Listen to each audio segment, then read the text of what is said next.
Good morning student छात्रों।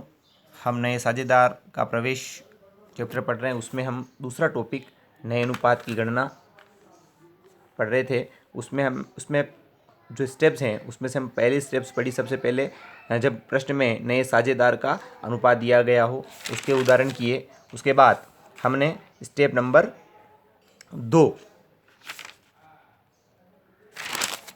2 पढ़ी हमने।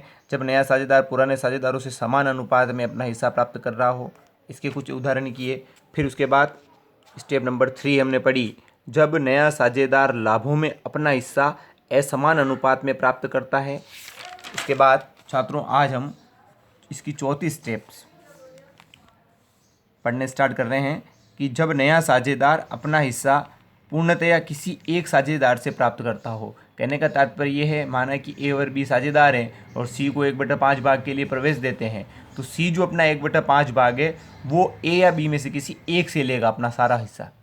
ठीक है, आइए एक उदाहरण से इसको समझने का प्रयास करते हैं। ए व बी एक फर्म में 7:3 में लाभ विभाजन करते हुए साझेदार हैं। सी को प्रवेश दिया जाता है। सी अपना 1/10 हिस्सा जो है पूर्णतया ए से प्राप्त करता है। नए लाभ विभाजन अनुपात की गणना कीजिए। अब सबसे पहले देखो, ए व बी साझेदार हैं और 7:3 में लाभ हानि बांट रहे हैं। कौन है साझेदार? ए व बी, और इनका अनुपात रेशियो क्या है? 7:3।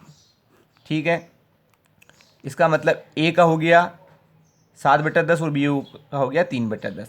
सी जो है वो फर्म में प्रवेश कर रहा है, उसका हिस्सा कितना है? 1/10। अब ये अपना जो संपूर्ण हिस्सा है सी, वो किससे ले रहा है? ए से ले रहा है। ये स्थिति आपको ध्यान में रखते हुए सवाल को करना है। तो जब सी अपना 1/10 हिस्सा ए से ही ले रहा है तो सी के लिए समस्त त्याग कौन कर रहा है? ए कर रहा है। बी किसी प्रकार का कोई त्याग नहीं कर रहा है। तो हमें डायरेक्ट त्याग पता चल गया कि भाई सी का हिस्सा 1/10 है और ये सारा हिस्सा ए से ले रहा है। इसका मतलब ए जो है सी के लिए 1/10 भाग का त्याग कर रहा है। तो ए का त्याग हो गया 1/10 और बी का त्याग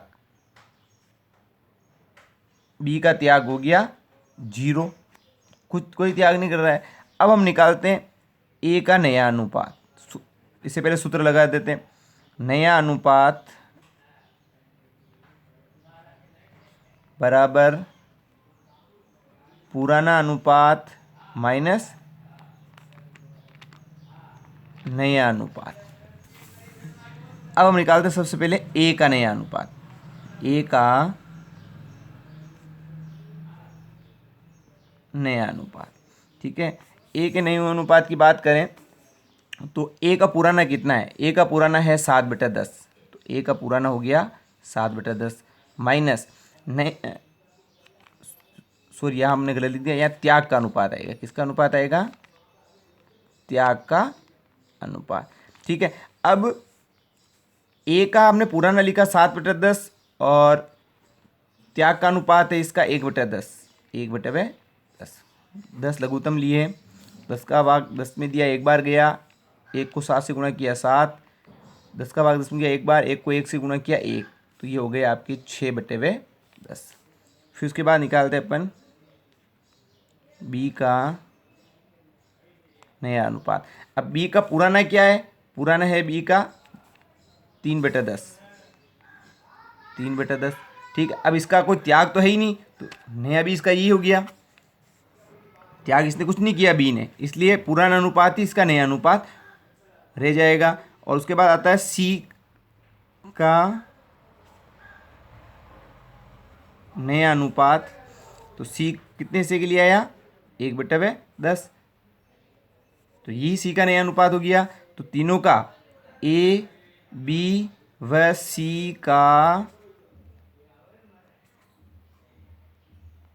नया अनुपात बराबर ए का कितना आया? 6/10, 3/10 और 1/10। तो हम इसको यूँ लिख सकते हैं 6:3:1।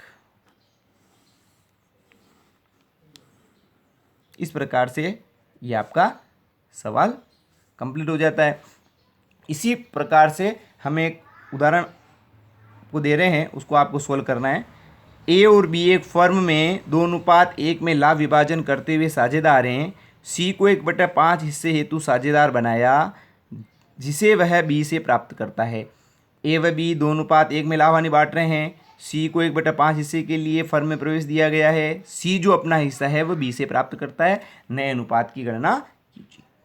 छात्रों, ये नए अनुपात की गणना का हमने चौथा स्टेप आज पूरा कर लिया है। अब इसके 2 स्टेप और हैं, वो हम कल पूरा करके नए अनुपात की जो गणना वाला टॉपिक हमारा समाप्त हो जाएगा और फिर हम आगे बढ़ेंगे। अभ्यास करिए, समझिए और नहीं आने पर आप फ़ोन करके पूछिए। धन्यवाद।